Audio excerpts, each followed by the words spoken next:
saya menerangkan mengenai reverse and forward motor. Okey, sini kita boleh lihat sini, ini adalah kami punya board. Apabila saya menekan button forward, motor akan bergerak secara forward dan lampu hijau akan menyala. Apabila saya menekan button untuk reverse, ini tidak berlaku apa-apa perubahan kerana adanya function interlock. Apabila saya mau menukar arahnya, saya menekan button stop. Dan selepas itu, saya menekan button reverse, motor akan bergerak secara reverse dan lampu kuning akan menyala. Dan apabila saya menekan button forward, tiada perubahan. Cara untuk menghentikannya adalah dengan menekan button stop.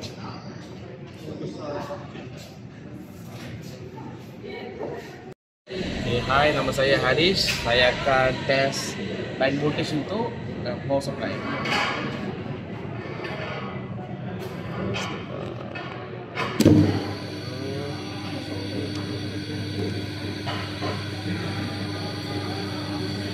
Untuk red yellow kita dapat 410.7 volt. Untuk yellow blue kita dapat 415.9 volt.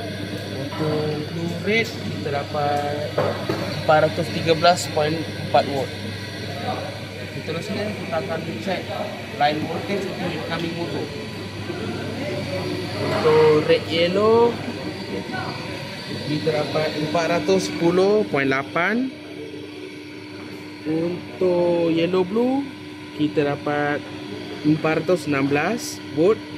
Lepas tu untuk blue red kita dapat 413.5 volt. Sekian, terima kasih.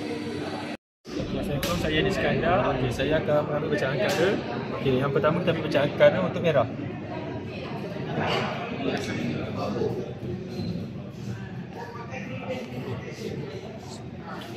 Ni. Okey, bacaan dia adalah 1.30. Di mana kali kita ambil bacaan biru, iaitu putihnya. Ini biru 1.37 dan last sekali kita ambil bacaan kuning, iaitu yang birunya 1.52. Okey. Terima kasih. Okey, untuk yang kedua kita akan ambil yang iras. Okey, yang pertama kita ambil iras bacaan untuk merah. Kita dapat 1.97. Okey. Untuk biru, kita ambil bacaan untuk biru pula 1.67. Dan last sekali kuning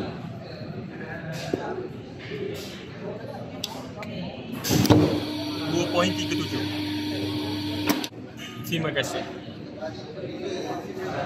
Assalamualaikum warahmatullahi wabarakatuh. Saya Hasan. Saya akan mengukur bacaan untuk arus pada fasa. Okey, pada arus fasa merah, pada red dan neutral kita dapat bacaan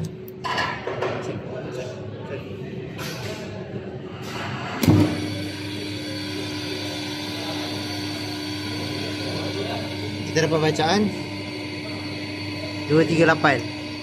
Untuk kuning dan neutral kita dapat bacaan 239.7. Untuk biru dan neutral kita dapat 241.6. Okey, itu saja. Itu seterusnya saya akan ambil bacaan untuk RPM. Ini adalah komputer kita gunakan untuk mengambil bacaan RPM. RPM dibaca adalah 4428.25. Okey, itu saja. Terima kasih.